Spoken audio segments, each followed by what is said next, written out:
படிப்பினுடைய அவசியத்தை உணர்ந்த காரணத்தினால்தான் நஞ்சு கொடுக்கப்படும் நேரம் வரை கிரேக்க நாட்டு கவிதைகளை படித்துக் கொண்டும் கேட்டுக்கொண்டும் இருந்தான் சாக்ரட்டிஸ்.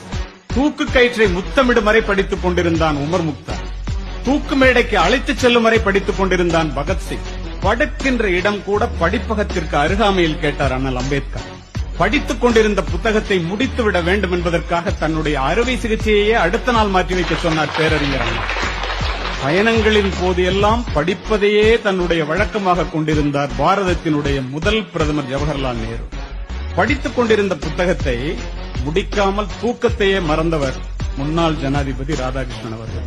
படிப்பால் மட்டுமே பாரதத்தை பாராள வைக்க முடியும் என்று படித்து சொன்ன திரு APJ அப்துல் கலாம் 35 ஆண்டுகள் நூலகத்திலே மூழ்கி மூலதனம் என்னும் வேதாந்தத்தை கண்டுபிடித்தான். இன்று வரை கம்யூனிஸ்டுகளுடைய பைபிளாக போற்றப்படுகிறது கார்ல் மார்க்ஸ்.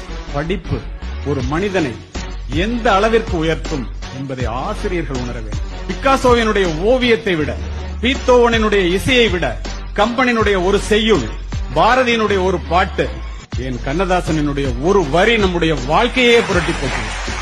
அதற்காக படிக்கிறேன்.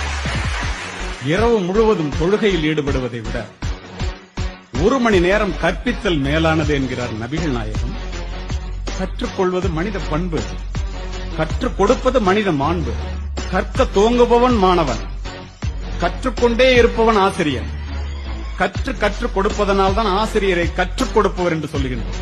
நீரளவே ஆகுமாம் நீராம்பல், தான் கற்ற நூல் அளவே ஆகுமாம் நுண்ணறிவு.